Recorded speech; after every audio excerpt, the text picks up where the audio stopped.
Lettre aux Romains. Chapitre 1.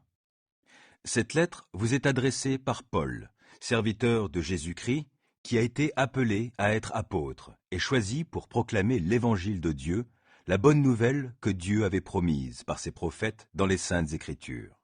Elle parle de son Fils qui, dans son humanité, descend de David et qui a été institué Fils de Dieu avec puissance lorsque le Saint-Esprit l'a ressuscité, Jésus-Christ, notre Seigneur. Par lui, j'ai reçu la grâce d'être apôtre pour amener, en son nom, des hommes de tous les peuples à lui obéir en croyant. Vous êtes de ceux-là, vous que Jésus-Christ a appelés à lui. Je vous écris, à vous tous qui êtes à Rome, les bien-aimés de Dieu, et qui ont été appelés à faire partie du peuple saint. Que la grâce et la paix vous soient accordées par Dieu notre Père et par le Seigneur Jésus-Christ. Tout d'abord, je remercie mon Dieu par Jésus-Christ au sujet de vous tous, parce qu'on parle de votre foi dans le monde entier. Dieu m'en est témoin, lui que je sers de tout mon être en proclamant l'Évangile qui concerne son Fils. Dans toutes mes prières, je ne cesse de faire mention de vous à toute occasion, et je lui demande de me donner enfin l'occasion de vous rendre visite, si telle est sa volonté. Car j'ai le vif désir d'aller vous voir pour vous transmettre quelques dons de la grâce, par l'Esprit en vue d'affermir votre foi, ou mieux, pour que, lorsque je serai parmi vous, nous nous encouragions mutuellement, vous et moi, par la foi qui nous est commune. Je tiens à ce que vous le sachiez, frères et sœurs. J'ai souvent formé le projet de me rendre chez vous, afin de récolter quelques fruits parmi vous, comme je l'ai fait parmi bien d'autres peuples. Mais j'en ai été empêché jusqu'à présent. Je me dois à tous les non-juifs, civilisés ou non, instruits ou ignorants. Voilà pourquoi je désire aussi vous annoncer l'Évangile à vous qui êtes à Rome. Car je n'ai pas honte de l'Évangile. C'est la puissance de Dieu par laquelle il sauve tous ceux qui croient, les Juifs en premier lieu et aussi les non-Juifs. En effet, cet Évangile nous révèle en quoi consiste la justice que Dieu accorde. Elle est reçue par la foi et rien que par la foi, comme il est dit dans l'Écriture. Le juste vivra grâce à la foi. La colère de Dieu se manifeste du haut du ciel contre les hommes qui ne l'honorent pas et ne respectent pas sa volonté. Ils étouffent ainsi malhonnêtement la vérité. En effet, ce qu'on peut connaître de Dieu est clair pour eux, Dieu lui-même le leur ayant fait connaître. Car depuis la création du monde, les perfections invisibles de Dieu, sa puissance éternelle et sa divinité se voient dans ses œuvres, quand on y réfléchit. Ils n'ont donc aucune excuse, car alors qu'ils connaissent Dieu, ils ne lui rendent pas l'honneur que l'on doit à Dieu et ne lui expriment pas leur reconnaissance. Ils se sont égarés dans des raisonnements absurdes et leur pensée dépourvue d'intelligence s'est trouvée obscurcie. Ils se prétendent sages, mais ils sont devenus fous. Ainsi, au lieu d'adorer le Dieu immortel et glorieux, ils adorent des idoles, images d'hommes mortels, d'oiseaux, de quadrupèdes ou de reptiles. C'est pourquoi Dieu les a abandonnés aux passions de leur cœur, qui les portent à des pratiques dégradantes, de sorte qu'ils ont avili leur propre corps. Oui, ils ont délibérément échangé la vérité concernant Dieu contre le mensonge. Ils ont adoré la créature et lui ont rendu un culte au lieu du Créateur, lui qui est béni éternellement. Amen. Voilà pourquoi Dieu les a abandonnés à des passions avilissantes. Leurs femmes ont renoncé aux relations sexuelles naturelles pour se livrer à des pratiques contre nature. Les hommes, de même, délaissant les rapports naturels avec le sexe féminin, se sont enflammés de désir les uns pour les autres. Ils ont commis entre hommes des actes honteux et ont reçu en leur personne le salaire que méritaient leurs égarements. Ils n'ont pas jugé bon de connaître Dieu. C'est pourquoi Dieu les a abandonnés à leurs pensées faussées, si bien qu'ils font ce qu'on ne doit pas. Ils accumulent toutes sortes d'injustices et de méchanceté, d'envie et de vices. Ils sont pleins de jalousie, de meurtre, de querelles, de trahison, de perversité. Ce sont des médisants, des calomniateurs, des ennemis de Dieu, arrogants, orgueilleux, fanfarons, ingénieux à faire le mal. Ils manquent à leur devoir envers leurs parents. Ils sont dépourvus d'intelligence et de loyauté, insensibles, impitoyables. Ils connaissent très bien la sentence de Dieu qui déclare passible de mort ceux qui agissent ainsi. Malgré cela, non seulement ils commettent de telles actions, mais encore ils approuvent ceux qui les font. Romains 2. Toi donc, qui que tu sois, qui condamne autrui, tu n'as aucune excuse, car en condamnant les autres, tu te condamnes toi-même, puisque toi qui les condamnes, tu te conduis comme eux. Or, nous savons que le jugement de Dieu contre ceux qui agissent ainsi est conforme à la vérité. T'imaginerais-tu, toi qui condamnes ceux qui commettent de tels actes et qui te comportent comme eux, que tu vas échapper à la condamnation divine? Ou alors, méprises-tu les trésors de bonté, de patience et de générosité déployés par Dieu sans te rendre compte que sa bonté veut t'amener à changer?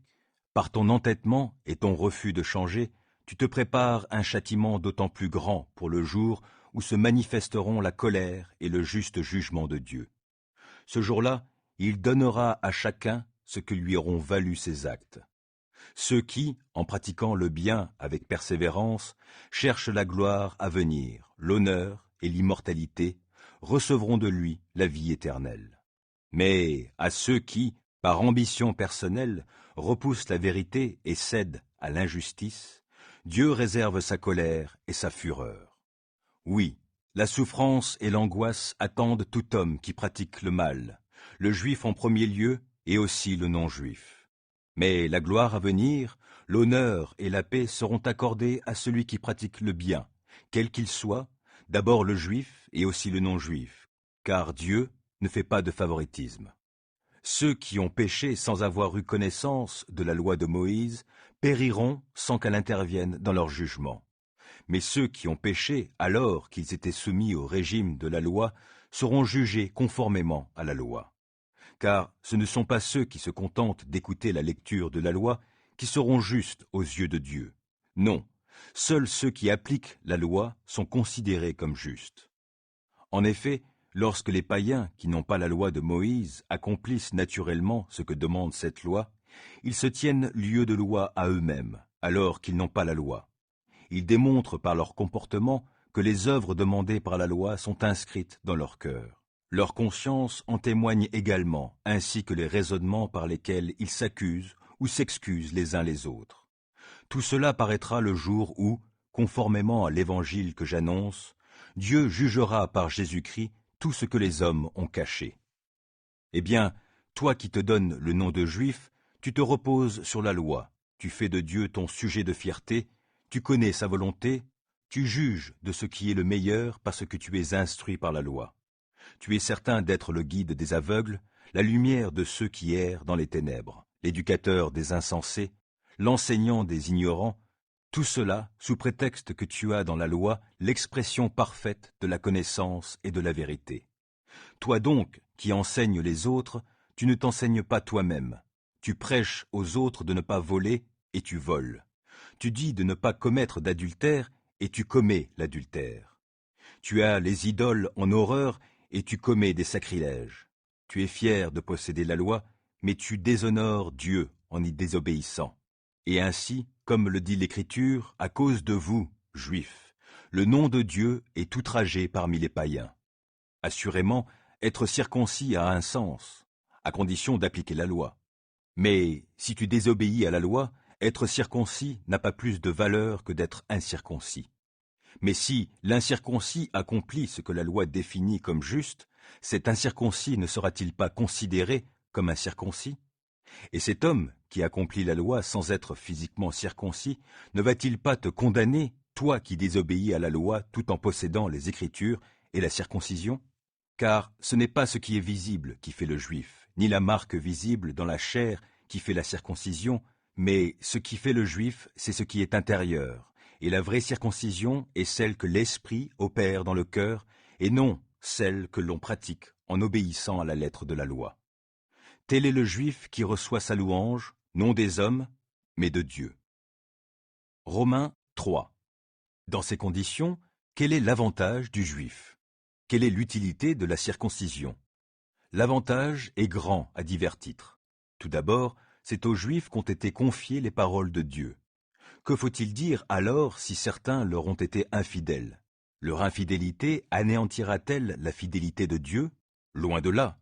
Que Dieu soit reconnu comme disant la vérité, et tout homme qui s'oppose à lui comme menteur, car il est écrit. Tu seras toujours reconnu juste dans tes sentences, et tu seras vainqueur lorsque tu rends ton jugement. Mais si notre injustice contribue à manifester que Dieu est juste, que pouvons-nous en conclure? Dieu n'est-il pas injuste quand il nous fait subir sa colère? Bien entendu, je raisonne ici d'une manière très humaine. Dieu injuste? Loin de là. Autrement, comment Dieu pourrait-il juger le monde? Ou dira-t-on encore, si mon mensonge fait d'autant mieux éclater que Dieu est véridique et contribue ainsi à sa gloire, pourquoi serais-je encore condamné comme pécheur? Et pourquoi ne pas aller jusqu'à dire « faisons le mal pour qu'en sorte le bien » Certains, du reste, nous calomnient en prétendant que c'est là ce que nous enseignons. Ces gens-là méritent bien d'être condamnés. Que faut-il donc conclure? Nous, les Juifs, sommes-nous en meilleure position que les autres hommes? Pas à tous égards. Nous avons, en effet, déjà démontré que tous les hommes, juifs et non-juifs, sont également coupables. L'Écriture le dit. Il n'y a pas de juste, pas même un seul, pas d'homme capable de comprendre, pas un qui se tourne vers Dieu. Ils se sont tous égarés, ils se sont corrompus tous ensemble. Il n'y en a aucun qui fasse le bien, même pas un seul. Leur gosier ressemble à une tombe ouverte, leur langue sert à tromper. Ils ont sur les lèvres un venin de vipère, leur bouche est pleine d'aigres malédictions. Leurs pieds sont agiles quand il s'agit de verser le sang. La destruction et le malheur jalonnent leur parcours. Ils ne connaissent pas le chemin de la paix. Ils n'ont même pas peur de Dieu. Or, nous le savons, ce que l'Écriture dit dans la loi, elle l'adresse à ceux qui vivent sous le régime de la loi. Il en est ainsi pour que personne n'ait rien à répliquer et que le monde entier soit reconnu coupable devant Dieu. Car personne ne sera déclaré juste devant lui parce qu'il aura accompli les œuvres demandées par la loi. En effet, la loi produit seulement la connaissance du péché. Mais maintenant Dieu a manifesté, sans faire intervenir la loi, la justice qu'il nous accorde et à laquelle les livres de la loi et des prophètes rendent témoignage. Dieu déclare les hommes justes par leur foi en Jésus-Christ, et cela s'applique à tous ceux qui croient, car il n'y a pas de différence entre les hommes. Tous ont péché, en effet, et sont privés de la gloire de Dieu, et ils sont déclarés justes par sa grâce. C'est un don que Dieu leur fait par le moyen de la délivrance apportée par Jésus-Christ. C'est lui que Dieu a offert comme une victime destinée à expier les péchés, pour ceux qui croient en son sacrifice. Dieu montre ainsi qu'il est juste parce qu'il avait laissé impunis les péchés commis autrefois, au temps de sa patience. Il montre aussi qu'il est juste dans le temps présent. Il est juste tout en déclarant juste celui qui croit en Jésus. Reste-t-il encore une raison de se vanter? Non, cela est exclu. En vertu de quel principe? Celui de l'obéissance à la loi? Non, mais selon le principe de la foi. Voici donc ce que nous affirmons. L'homme est déclaré juste par la foi sans qu'il ait à accomplir les œuvres qu'exige la loi. Ou alors, Dieu serait-il seulement le Dieu des Juifs? N'est-il pas aussi le Dieu des non-Juifs? Bien sûr, il est aussi le Dieu des non-Juifs, car il n'y a qu'un seul Dieu qui justifie les Juifs en raison de leur foi et qui justifie aussi les non-Juifs au moyen de leur foi. Mais alors, est-ce que nous annulons la loi au moyen de la foi? Loin de là, nous confirmons la loi. Romains 4. Prenons l'exemple d'Abraham, l'ancêtre de notre peuple, selon la descendance physique. Que pouvons-nous dire à son sujet? Quelle a été son expérience? S'il a été déclaré juste en raison de ce qu'il a fait, alors, certes, il peut se vanter. Mais ce n'est pas ainsi que Dieu voit la chose. En effet, que dit l'Écriture? Abraham a eu confiance en Dieu, et Dieu a porté sa foi à son crédit pour le déclarer juste. Si quelqu'un accomplit un travail, on lui compte son salaire, non pas comme si on lui faisait une faveur, mais d'après ce qui lui est dû. Et si quelqu'un n'accomplit pas les œuvres requises par la loi, mais place sa confiance en Dieu qui déclare juste les pécheurs, Dieu le déclare juste en portant sa foi à son crédit. De même, David déclare béni l'homme que Dieu déclare juste, sans qu'il ait produit les œuvres qu'exige la loi. Ils sont bénis, ceux dont les fautes ont été pardonnées et dont les péchés ont été effacés. Il est béni, l'homme au compte de qui le Seigneur ne porte pas le péché. Cette bénédiction est-elle réservée aux seuls circoncis ou est-elle aussi accessible aux incirconcis? Nous venons de le dire. Dieu a porté la foi d'Abraham à son crédit pour le déclarer juste. À quel moment cela a-t-il eu lieu?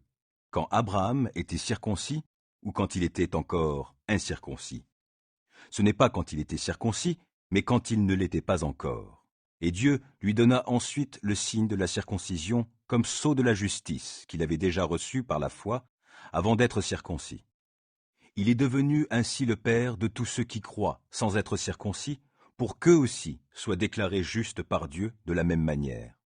Il est aussi devenu le Père des circoncis qui ne se contentent pas d'avoir la circoncision, mais qui suivent l'exemple de la foi que notre Père Abraham a manifesté alors qu'il était encore incirconcis. Car la promesse de recevoir le monde en héritage a été faite à Abraham, ou à sa descendance, non parce qu'il avait obéi à la loi, mais parce que Dieu l'a déclaré juste à cause de sa foi. En effet, s'il faut être sous le régime de la loi pour avoir droit à cet héritage, alors la foi n'a plus de sens et la promesse est annulée. Car la loi produit la colère de Dieu. Or, là où il n'y a pas de loi, il n'y a pas non plus de transgression. Voilà pourquoi l'héritage se reçoit par la foi. C'est pour qu'il soit un don de la grâce. Ainsi, la promesse se trouve confirmée à toute la descendance d'Abraham, c'est-à-dire non seulement à celle qui a la loi, mais aussi à celle qui partage la foi d'Abraham. Il est notre Père à tous, comme le dit l'Écriture. Je t'ai établi pour être le Père d'une multitude de peuples. Placé en présence de Dieu, il mit sa confiance en celui qui donne la vie aux morts et appelle à l'existence ce qui n'existe pas. Alors que tout portait au contraire, il a eu confiance, plein d'espérance. Ainsi, il est devenu le Père d'une multitude de peuples conformément à ce que Dieu lui avait dit. Tes descendants seront nombreux. Bien qu'il considérât son corps, qui était comme mort, il avait presque 100 ans, et celui de Sarah, qui ne pouvait plus donner la vie, sa foi ne faiblit pas. Au contraire, loin de mettre en doute la promesse et de refuser de croire, il trouva sa force dans la foi, en reconnaissant la grandeur de Dieu, et en étant absolument persuadé que Dieu est capable d'accomplir ce qu'il a promis. C'est pourquoi Dieu l'a déclaré juste en portant sa foi à son crédit. Or, si cette parole, Dieu a porté sa foi à son crédit, a été consignée dans l'Écriture, ce n'est pas seulement pour Abraham. Elle nous concerne nous aussi, car la foi sera aussi portée à notre crédit, à nous qui plaçons notre confiance en celui qui a ressuscité Jésus, notre Seigneur. Il a été livré pour nos fautes, et il est ressuscité pour que nous soyons déclarés justes. Romains 5. Puisque nous avons été déclarés justes en raison de notre foi, nous sommes en paix avec Dieu grâce à notre Seigneur Jésus-Christ. Par lui, nous avons eu accès au moyen de la foi à ce don gratuit de Dieu qui nous est désormais acquis. Et notre fierté se fonde sur l'espérance d'avoir part à la gloire de Dieu. Mieux encore, nous tirons fierté même de nos détresses, car nous savons que la détresse produit la persévérance conduit à une fidélité éprouvée, et la fidélité éprouvée nourrit l'espérance. Or, notre espérance ne risque pas de tourner à notre confusion, car Dieu a versé son amour dans notre cœur par l'Esprit Saint qu'il nous a donné. En effet, au moment fixé par Dieu, alors que nous étions encore sans force, Christ est mort pour des pécheurs. À peine accepterait-on de mourir pour un juste, peut-être quelqu'un irait-il jusqu'à mourir pour le bien. Mais voici comment Dieu nous montre l'amour qu'il a pour nous. Alors que nous étions encore des pécheurs, Christ est mort pour nous. Donc, puisque nous sommes maintenant déclarés justes grâce à son sacrifice, nous serons, à plus forte raison encore, sauvés par lui de la colère à venir. Alors que nous étions ses ennemis, Dieu nous a réconciliés avec lui par la mort de son Fils. À plus forte raison, maintenant que nous sommes réconciliés, serons-nous sauvés par sa vie. Mieux encore, nous plaçons désormais notre fierté en Dieu par notre Seigneur Jésus-Christ, qui nous a obtenu la réconciliation. C'est pourquoi, de même que par un seul homme le péché est entré dans le monde, et par le péché la mort, et ainsi la mort a atteint tous les hommes parce que tous ont péché. En effet, jusqu'à ce que Dieu donne la loi de Moïse, le péché existait bien dans le monde. Or, le péché n'est pas pris en compte quand la loi n'existe pas.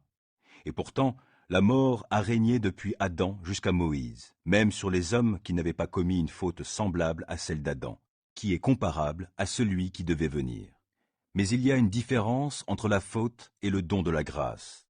En effet, si la faute d'un seul a eu pour conséquence la mort de beaucoup, à bien plus forte raison la grâce de Dieu, don gratuit qui vient d'un seul homme, Jésus-Christ, a surabondé pour beaucoup.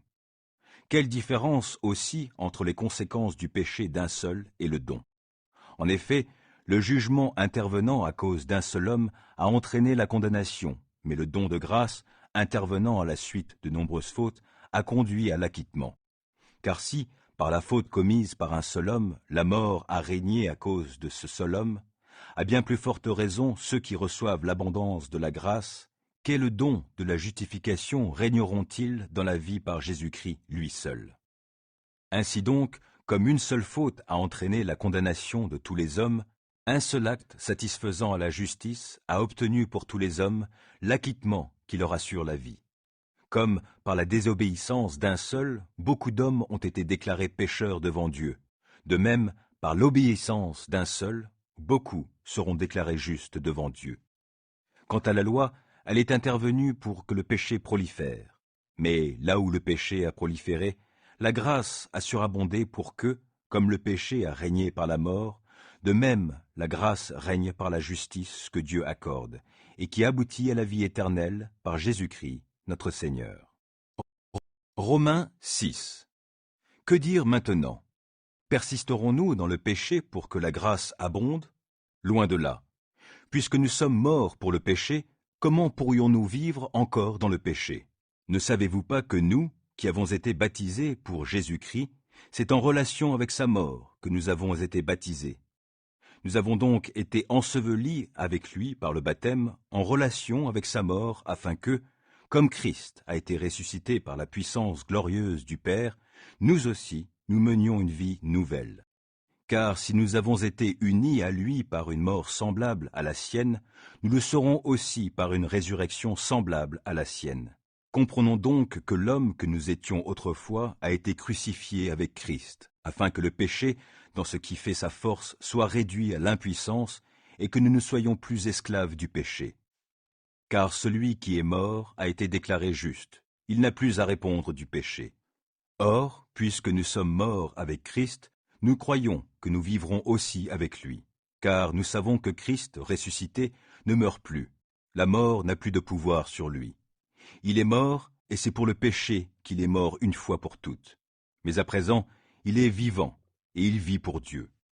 Ainsi, vous aussi, considérez-vous comme morts pour le péché, et comme vivants pour Dieu dans l'union avec Jésus-Christ. Que le péché n'exerce donc plus sa domination sur votre corps mortel pour vous soumettre à ses désirs. Ne mettez pas vos membres et organes à la disposition du péché comme des armes au service du mal. Mais puisque vous étiez morts et que vous êtes maintenant vivants, offrez-vous vous-même à Dieu et mettez les membres et organes de votre corps à sa disposition comme des instruments pour faire ce qui est juste. Car le péché ne sera plus votre maître, puisque vous n'êtes plus sous le régime de la loi, mais sous celui de la grâce. Mais quoi? Allons-nous encore pécher sous prétexte que nous ne sommes pas sous le régime de la loi, mais sous celui de la grâce? Loin de là. Ne savez-vous pas qu'en vous mettant au service de quelqu'un comme des esclaves pour lui obéir, vous êtes effectivement les esclaves du maître à qui vous obéissez? Ou bien du péché qui entraîne la mort, ou bien de l'obéissance qui conduit à une vie juste? Mais Dieu soit loué. Si, autrefois, vous étiez les esclaves du péché, vous avez maintenant obéi de tout cœur à l'enseignement fondamental auquel vous avez été soumis. Et, à présent, affranchis du péché, vous êtes devenus esclaves de la justice. Je parle ici d'une manière très humaine, à cause de votre faiblesse naturelle. De même que vous avez offert autrefois les membres et organes de votre corps en esclaves pour agir d'une manière immorale et qui ne respecte pas la loi de Dieu, offrez-les maintenant en esclaves à la justice pour mener une vie sainte. Lorsque vous étiez encore esclaves du péché, vous étiez libres par rapport à la justice. Or, quels fruits portiez-vous alors? des actes qui vous font rougir de honte aujourd'hui, car ils conduisent à la mort. Mais maintenant, affranchis du péché et devenus esclaves de Dieu, le fruit que vous portez, c'est une vie sainte, et le résultat auquel vous aboutissez, c'est la vie éternelle. Car le salaire que verse le péché, c'est la mort, mais le don de la grâce que Dieu accorde, c'est la vie éternelle dans l'union avec Jésus-Christ, notre Seigneur. Romains 7. Ne savez-vous pas, frères et sœurs, car je parle à des gens qui savent ce qu'est une loi, que la loi ne régit un homme que durant le temps de sa vie? Ainsi, une femme mariée est liée par la loi à son mari tant que celui-ci est en vie. Mais s'il vient à mourir, elle est libérée de la loi qui la liait à lui. Donc, si, du vivant de son mari, elle devient la femme d'un autre homme, elle sera considérée comme adultère. Mais si son mari meurt, elle est affranchie de cette loi et peut donc appartenir à un autre sans être adultère. Il en est de même pour vous, mes frères et sœurs. Par la mort de Christ, vous êtes, vous aussi, morts par rapport à la loi, pour appartenir à un autre, à celui qui est ressuscité, pour que nous portions des fruits pour Dieu. Lorsque nous étions encore livrés à nous-mêmes, les mauvais désirs suscités par la loi étaient à l'œuvre dans nos membres pour nous faire porter des fruits qui mènent à la mort. Mais maintenant, libérés du régime de la loi, morts à ceux qui nous gardaient prisonniers, nous pouvons servir Dieu d'une manière nouvelle par l'Esprit et non plus sous le régime périmé de la lettre de la loi. Que dire maintenant?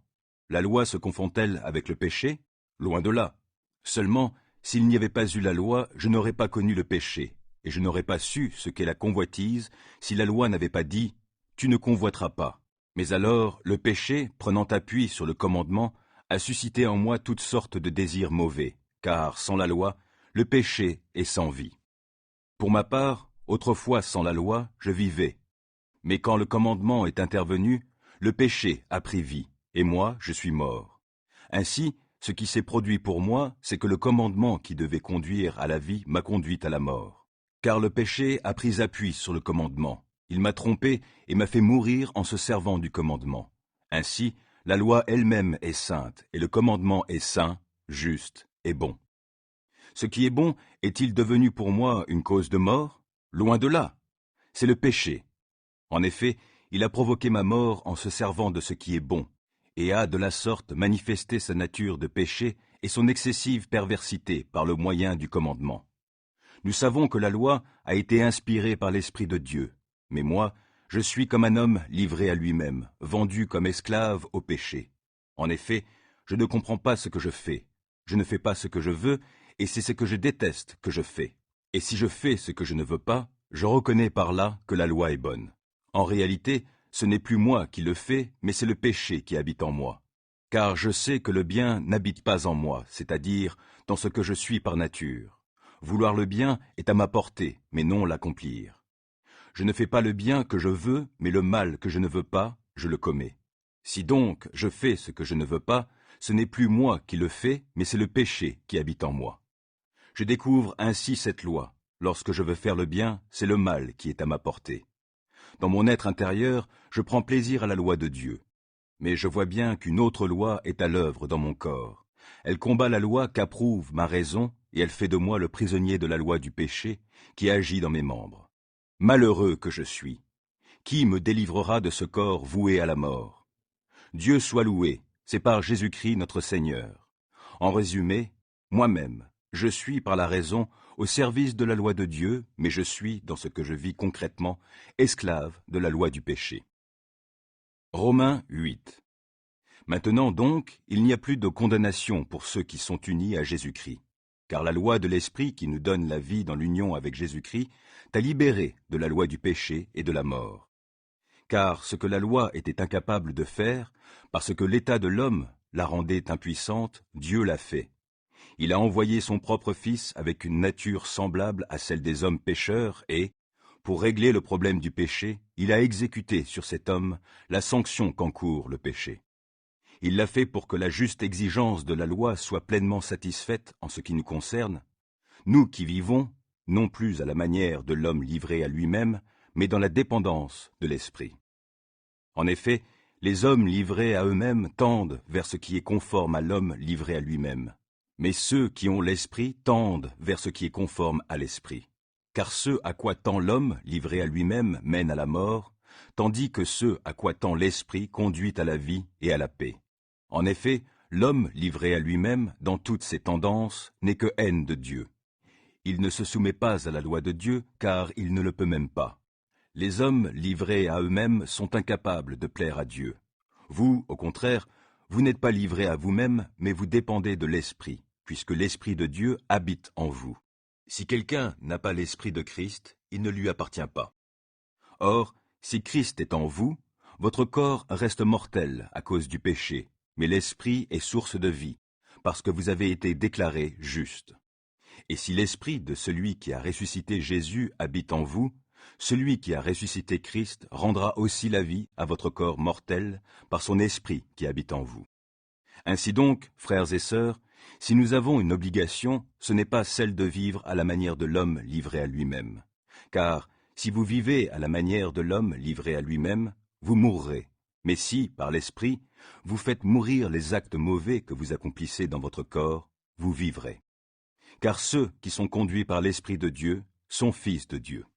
En effet, vous n'avez pas reçu un esprit qui fait de vous des esclaves et vous ramène à la crainte. Non, vous avez reçu l'Esprit en conséquence de votre adoption par Dieu comme ses fils et ses filles. Car c'est par cet Esprit que nous crions « Abba », c'est-à-dire Père. L'Esprit Saint lui-même témoigne à notre esprit que nous sommes enfants de Dieu. Et puisque nous sommes enfants, nous sommes aussi héritiers. Héritiers de Dieu et donc co-héritiers de Christ, puisque nous souffrons avec lui pour avoir part à sa gloire. J'estime d'ailleurs qu'il n'y a aucune commune mesure entre les souffrances de la vie présente et la gloire qui va se révéler en nous. En effet, la création attend, avec un ardent désir, la révélation des fils de Dieu. Car la création tout entière a été réduite à une condition bien dérisoire. Cela ne s'est pas produit de son gré, mais à cause de celui qui l'y a soumise. Il lui a toutefois donné une espérance, c'est que la création elle-même sera délivrée de l'esclavage, de la corruption pour accéder à la liberté que les enfants de Dieu connaîtront dans la gloire. Nous le savons bien, en effet.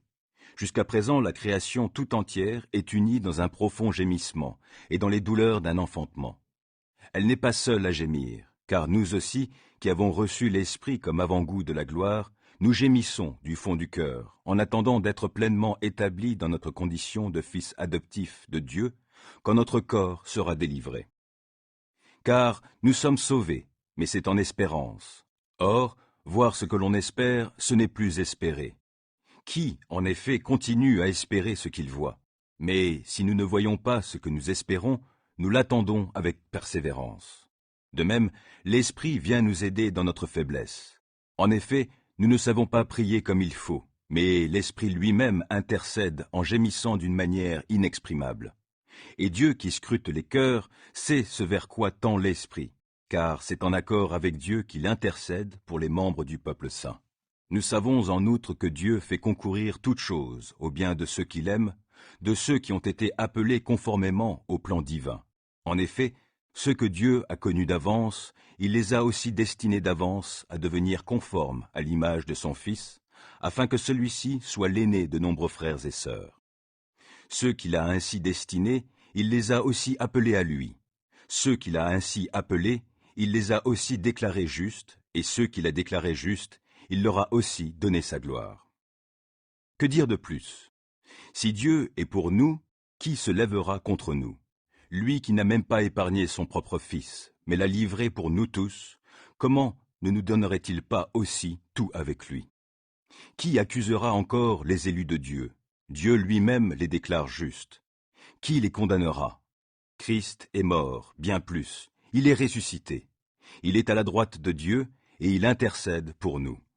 Qu'est-ce qui pourra nous arracher à l'amour de Christ? La détresse ou l'angoisse? La persécution? La faim? La misère? Le danger ou l'épée? Car il nous arrive ce que dit l'Écriture. À cause de toi, nous sommes exposés à la mort à longueur de jour. On nous considère comme des moutons destinés à l'abattoir. Mais dans tout cela, nous sommes bien plus que vainqueurs par celui qui nous a aimés. Oui, j'en ai l'absolue certitude. Ni la mort, ni la vie, ni les anges, ni les dominations, ni le présent, ni l'avenir, ni les puissances, ni ce qui est en haut, ni ce qui est en bas, ni aucune autre créature, rien ne pourra nous arracher à l'amour que Dieu nous a témoigné en Jésus-Christ, notre Seigneur. Romains 9. Je dis la vérité en tant qu'homme uni à Christ. Je ne mens pas. Ma conscience, en accord avec l'Esprit Saint, me rend ce témoignage. J'éprouve une profonde tristesse et un chagrin continuel dans mon cœur. Oui, je demanderai à Dieu d'être maudit et séparé de Christ pour mes frères, nés du même peuple que moi. Ce sont les Israélites. C'est à eux qu'appartiennent la condition de fils adoptif de Dieu, la manifestation glorieuse de la présence divine, les alliances, le don de la loi, le culte et les promesses. À eux les patriarches. Et c'est d'eux qu'est issu Christ dans son humanité. Il est aussi au-dessus de tout, Dieu béni pour toujours. Amen. Ce n'est pas que la parole de Dieu soit restée sans effet, car ce ne sont pas tous ceux qui descendent du patriarche Israël qui constituent Israël. Et ceux qui descendent d'Abraham ne sont pas tous ses enfants. Car Dieu dit à Abraham, « C'est par Isaac que te sera suscitée une descendance. » Cela veut dire que tous les enfants de la descendance naturelle d'Abraham ne sont pas enfants de Dieu. Seuls les enfants nés selon la promesse sont considérés comme sa descendance, car telle est la promesse de Dieu. Vers cette époque, je viendrai, et Sarah aura un fils. Et ce n'est pas tout. Rebecca eut des jumeaux nés d'un seul et même père, de notre ancêtre Isaac. Or, Dieu a un plan qui s'accomplit selon son libre choix, et qui dépend non des actions des hommes, mais uniquement de la volonté de celui qui appelle. Et pour que ce plan demeure, c'est avant même la naissance de ses enfants, et par conséquent, avant qu'il n'ait fait ni bien ni mal, que Dieu dit à Rebecca, « L'aîné sera assujetti au cadet. » Ceci s'accorde avec cet autre texte de l'Écriture. « J'ai aimé Jacob et j'ai écarté Isaü. » Mais alors, que dire? Dieu serait-il injuste? Loin de là, car il a dit à Moïse, « Je ferai grâce à qui je veux faire grâce. J'aurai compassion de qui je veux avoir compassion. » Cela ne dépend donc ni de la volonté de l'homme, ni de ses efforts, mais de Dieu qui fait grâce.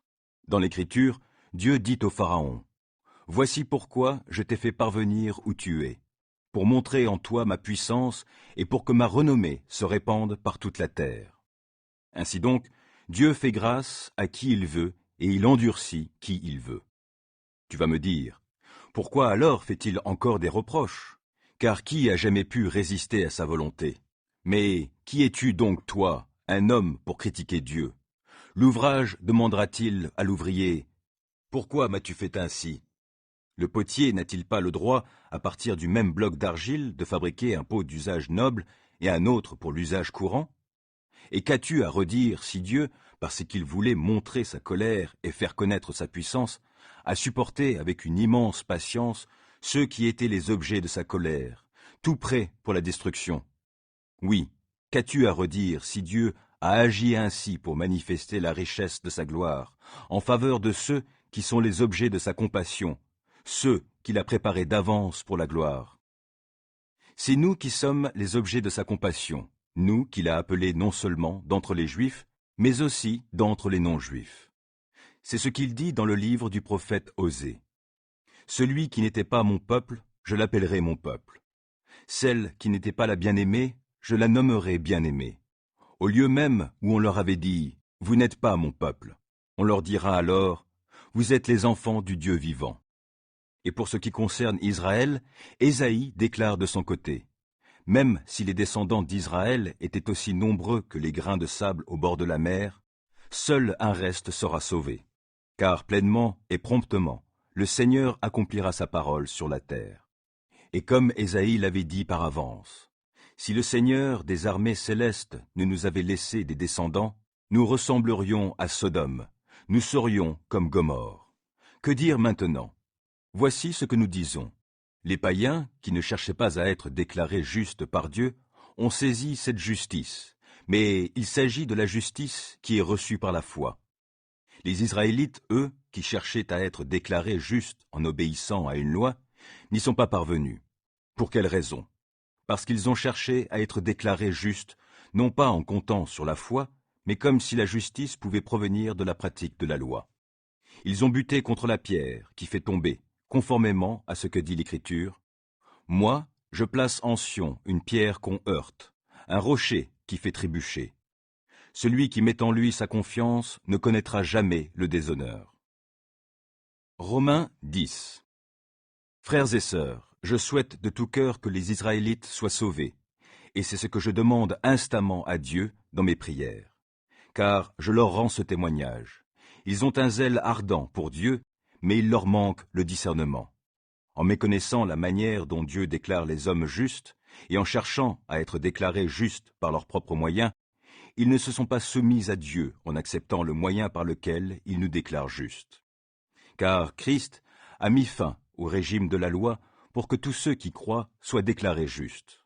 Voici, en effet, comment Moïse définit la justice qui procède de la loi. Celui qui appliquera ses commandements vivra grâce à cela. Mais voici comment s'exprime la justice reçue par la foi. Ne dis pas en toi-même « Qui montera au ciel ?» C'est en faire descendre Christ ? Ou bien « Qui descendra dans l'abîme ?» C'est faire remonter Christ d'entre les morts ? Que dit-elle donc ? La parole est toute proche de toi, elle est dans ta bouche et dans ton cœur. Cette parole est celle de la foi, et c'est celle que nous annonçons.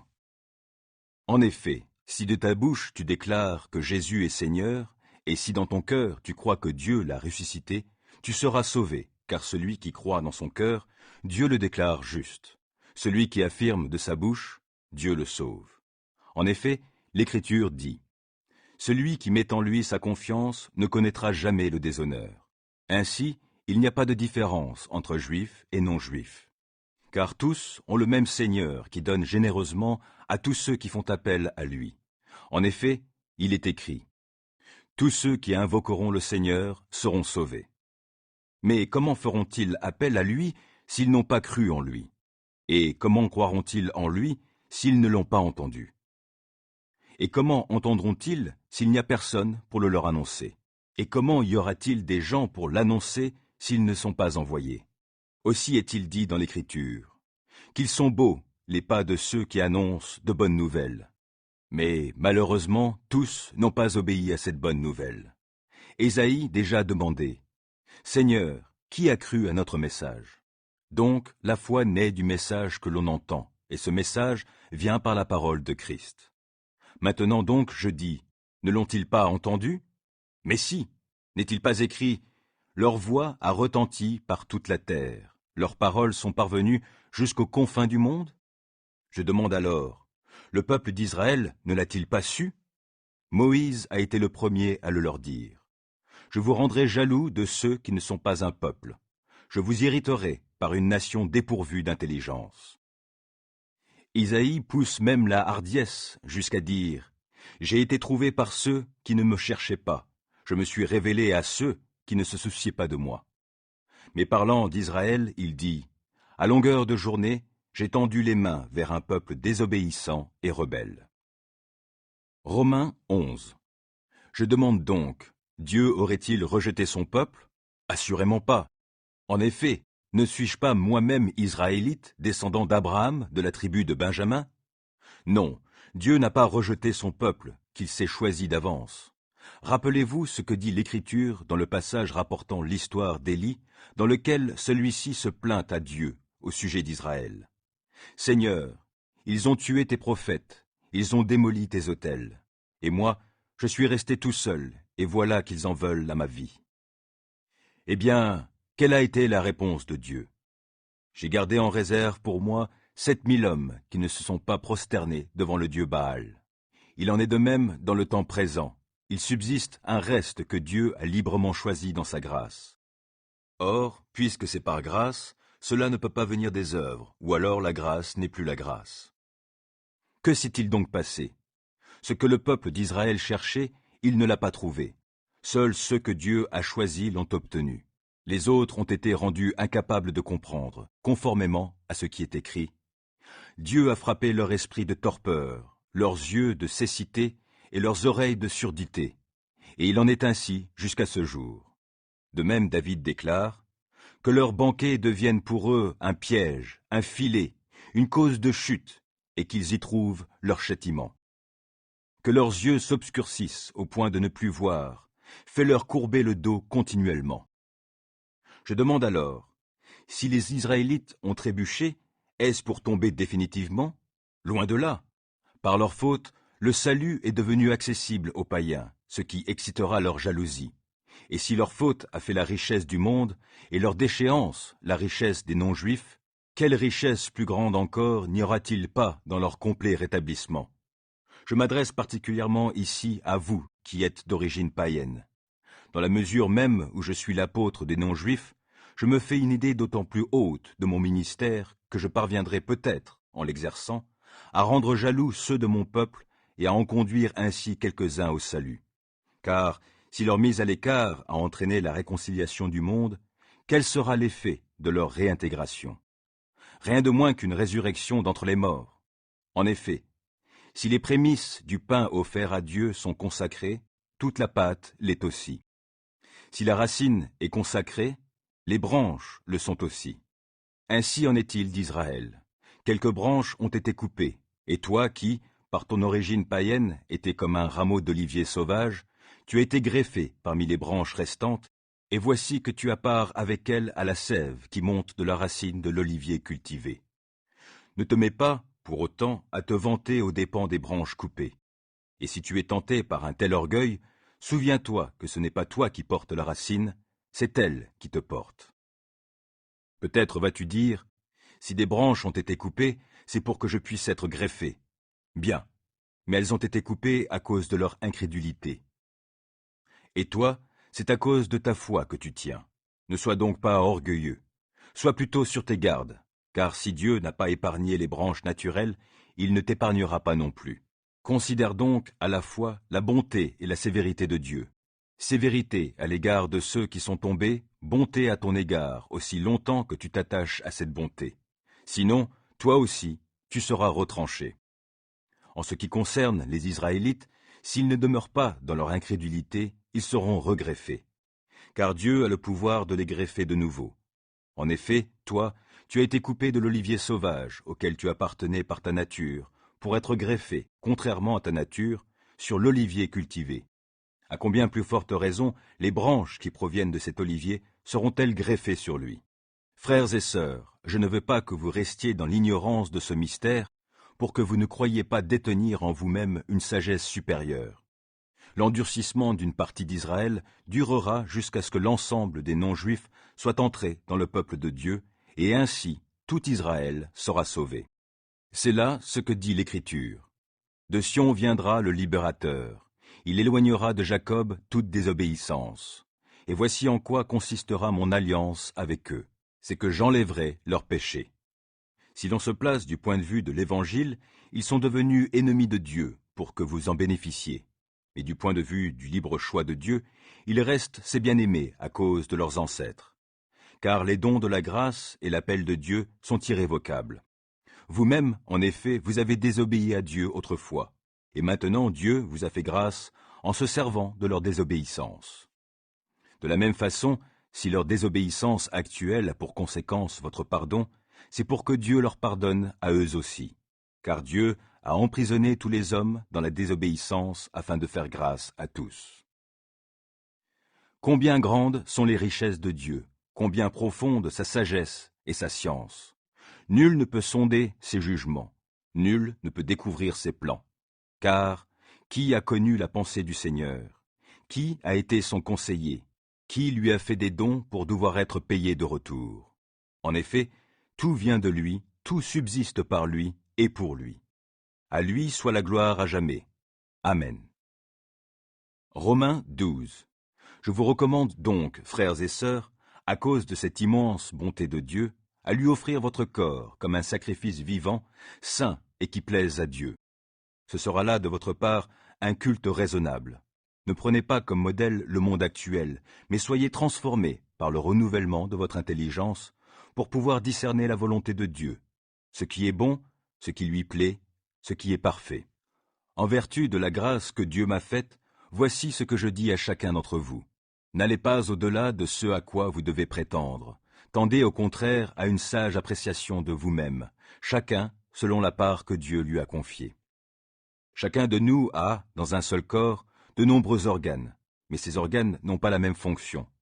De même, alors que nous sommes nombreux, nous formons ensemble un seul corps par notre union avec Christ. Et nous sommes tous, et chacun pour sa part, membres les uns des autres. Et nous avons des dons de la grâce différents que, dans sa bonté, Dieu nous a accordés. Pour l'un, c'est la prophétie, qu'il exerce cette activité conformément à notre foi commune. Pour un autre, c'est le service, qu'il se consacre à ce service. Que celui qui a reçu un ministère d'enseignement enseigne. Que celui qui a reçu un ministère d'encouragement encourage. Que celui qui donne le fasse sans arrière-pensée. Que celui qui dirige le fasse avec sérieux. Que celui qui secourt les malheureux le fasse avec joie. Que votre amour soit sincère. Ayez donc le mal en horreur. Attachez-vous de toutes vos forces au bien, notamment en ce qui concerne l'amour fraternel. Soyez pleins d'affection les uns pour les autres. L'estime mutuelle. Soyez les premiers à la manifester. L'ardeur. Ne soyez pas nonchalants. L'esprit. Soyez bouillants. Le Seigneur. Soyez de bons serviteurs. L'espérance. Qu'elle soit votre joie. L'épreuve. Qu'elle vous trouve plein d'endurance. La prière. Priez avec persévérance. Les besoins de ceux qui font partie du peuple saint. Soyez-en solidaires, toujours prêts à pratiquer l'hospitalité. Demandez à Dieu de faire du bien à ceux qui vous persécutent. Oui, demandez du bien pour eux, ne demandez pas du mal. Partagez la joie de ceux qui sont dans la joie, les larmes de ceux qui pleurent. Ayez les uns pour les autres une égale considération. Ne visez pas à ce qui est trop haut, mais laissez-vous attirer par ce qui est humble. Ne vous prenez pas pour des sages. Ne répondez jamais au mal par le mal. Cherchez au contraire à faire ce qui est bien devant tous les hommes. Autant que possible, et dans la mesure où cela dépend de vous, vivez en paix avec tous les hommes. Mes amis, ne vous vengez pas vous-même, mais laissez agir la colère de Dieu, car il est écrit « C'est à moi qu'il appartient de faire justice. C'est moi qui rendrai à chacun son dû. Mais voici votre part. Si ton ennemi a faim, donne-lui à manger. S'il a soif, donne-lui à boire. Par là, ce sera comme si tu lui mettais des charbons ardents sur la tête. Ne te laisse pas vaincre par le mal. Au contraire, sois vainqueur du mal par le bien. » Romains 13. Que tout homme se soumette aux autorités supérieures, car il n'y a pas d'autorité qui ne vienne de Dieu, et celles qui existent ont été instituées par Dieu. C'est pourquoi celui qui s'oppose à l'autorité lutte contre une disposition établie par Dieu, et ceux qui sont engagés dans une telle lutte recevront le châtiment qu'ils se seront attirés. Car ce sont les malfaiteurs, et non ceux qui pratiquent le bien, qui ont à redouter les magistrats. Veux-tu ne pas avoir peur de l'autorité? Fais le bien, et l'autorité t'approuvera.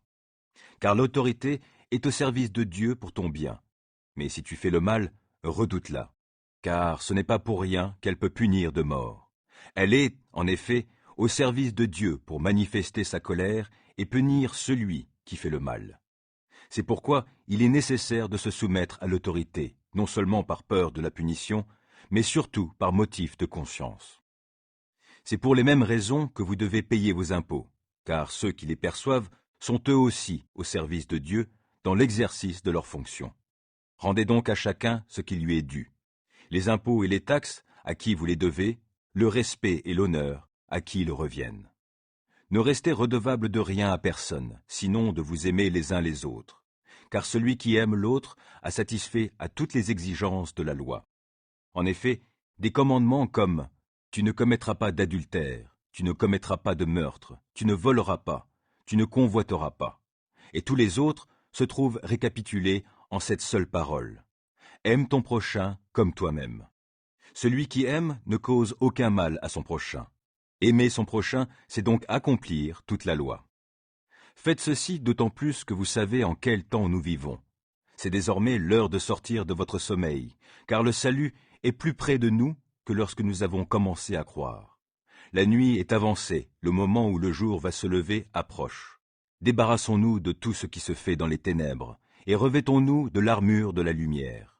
Vivons comme il convient en plein jour, sans orgie ni beuverie, sans débauche ni immoralité, sans querelle ni jalousie.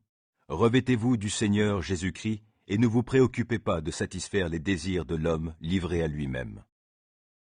Romains 14.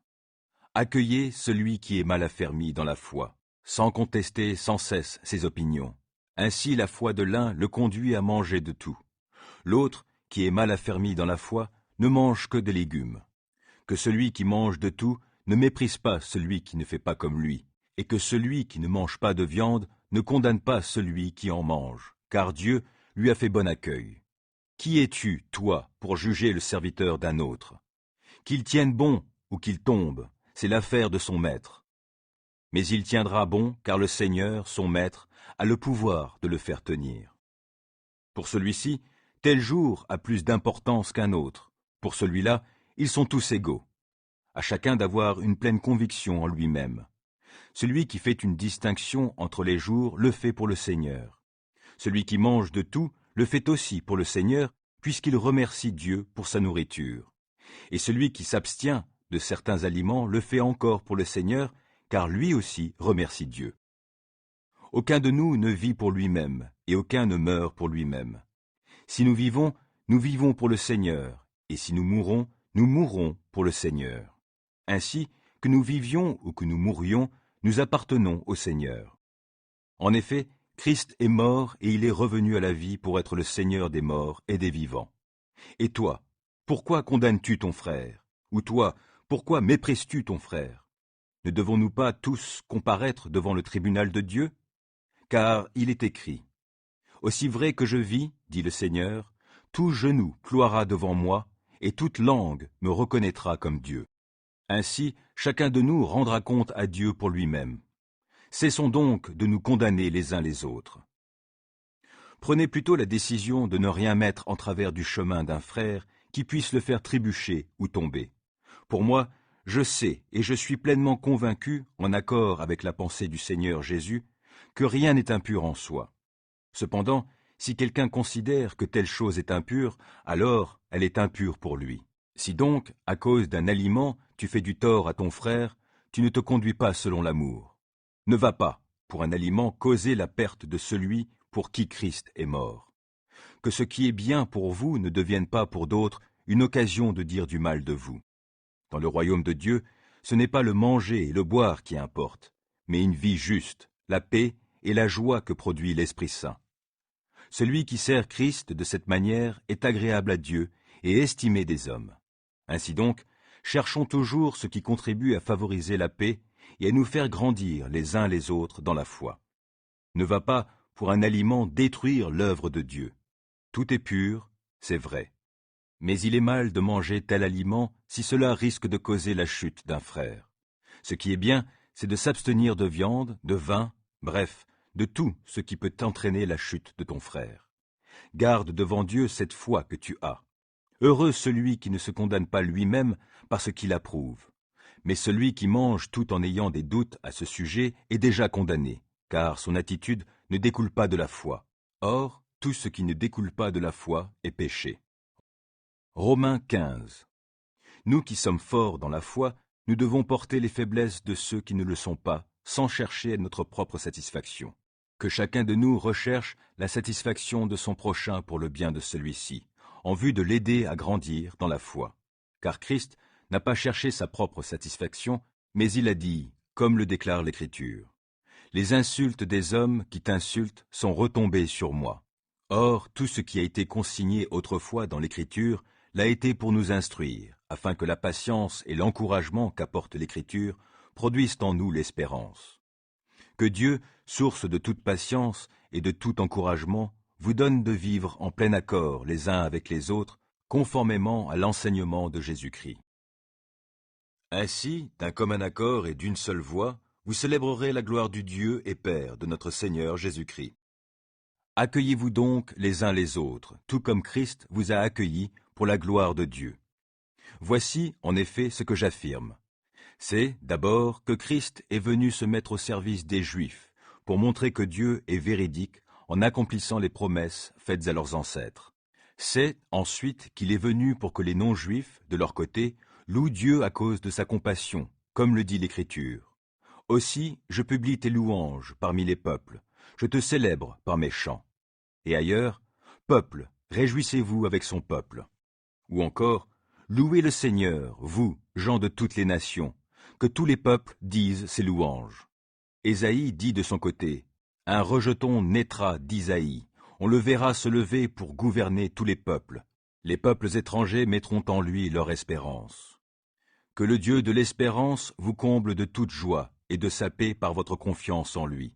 Ainsi votre cœur débordera d'espérance par la puissance du Saint-Esprit.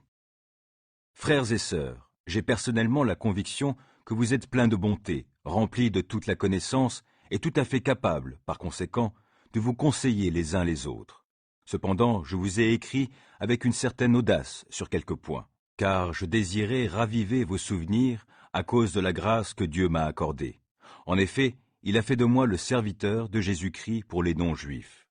J'accomplis ainsi la tâche d'un prêtre en annonçant l'évangile de Dieu aux non-juifs, pour que ceux-ci deviennent une offrande agréable à Dieu, consacrée par l'Esprit Saint. Voilà pourquoi, grâce à Jésus-Christ, je suis fier de mon travail pour Dieu.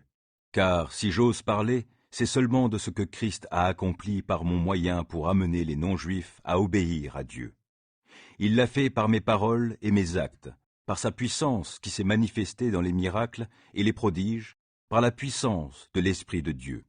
Ainsi, à partir de Jérusalem jusqu'en Illyrie, en rayonnant en tous sens, j'ai fait partout retentir l'évangile de Christ. Je me suis fait un point d'honneur de proclamer l'évangile là où le nom de Christ n'était pas encore connu. Je ne voulais en aucun cas bâtir sur des fondations posées par d'autres. J'ai agi selon cette parole de l'Écriture. Ceux à qui l'on n'avait rien dit de lui le verront, et ceux qui n'avaient pas entendu parler de lui comprendront. C'est aussi cette raison qui m'a empêché bien des fois d'aller chez vous. À présent, je n'ai plus de champ d'action dans ces régions. Or, depuis plusieurs années, je désire aller chez vous, et cela pourra se réaliser quand j'irai en Espagne. En effet, j'espère vous voir en passant, et je compte sur vous pour m'aider à me rendre dans ce pays, après avoir satisfait au moins en partie mon désir de vous rencontrer. Pour l'instant, je vais à Jérusalem pour le service des membres du peuple saint. En effet, les églises de la Macédoine et de l'Achaïe ont décidé de donner une part de leurs biens pour venir en aide aux croyants pauvres de Jérusalem.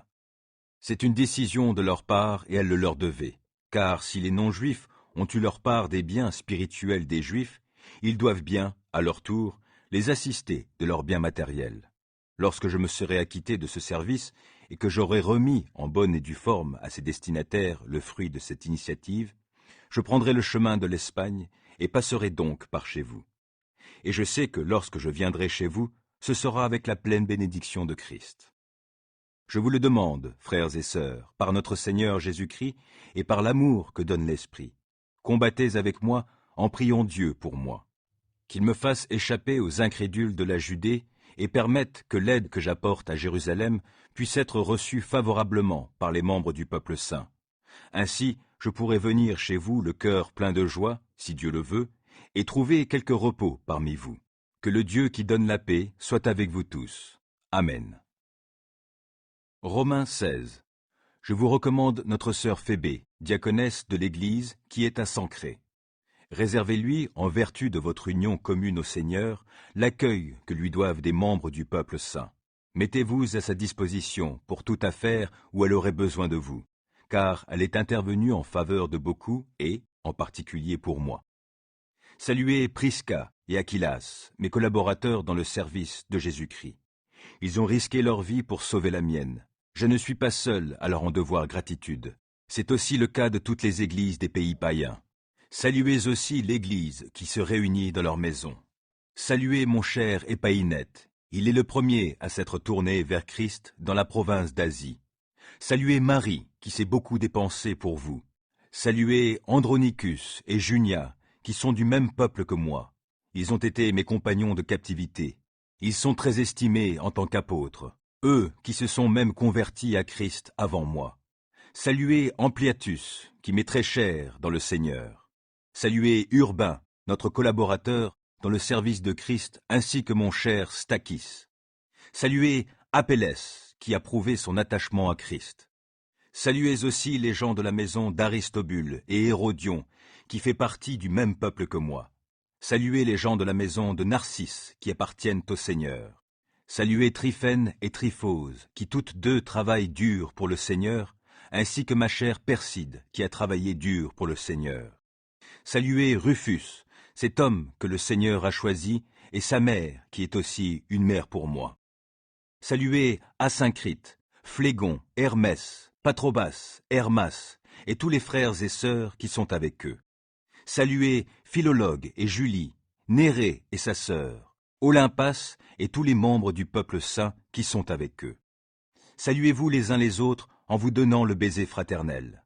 Toutes les églises de Christ vous adressent leurs salutations. Je vous engage instamment, chers frères et sœurs, à prendre garde à ceux qui sèment la division et égarent les autres en s'opposant à l'enseignement que vous avez reçu. Éloignez-vous d'eux, car les gens de cette sorte ne servent pas Christ, notre Seigneur, mais leur ventre. Avec leurs belles paroles et leurs discours flatteurs, ils séduisent ceux qui ne discernent pas le mal. Votre obéissance est connue de tous, et cela me remplit de joie. Mais je désire que vous sachiez discerner le bien et que vous soyez incorruptibles à l'égard du mal. Le Dieu qui donne la paix ne tardera pas à écraser Satan sous vos pieds. Que la grâce de notre Seigneur Jésus soit avec vous.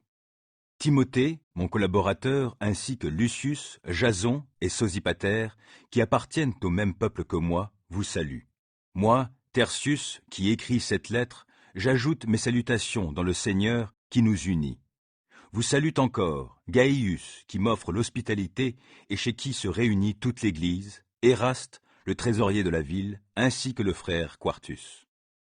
Béni soit Dieu, il a le pouvoir de vous rendre fort dans la foi, conformément à l'évangile que je prêche en annonçant Jésus-Christ, selon la révélation du plan de Dieu, tenu secret pendant les siècles passés et qui s'accomplit de façon manifeste de nos jours.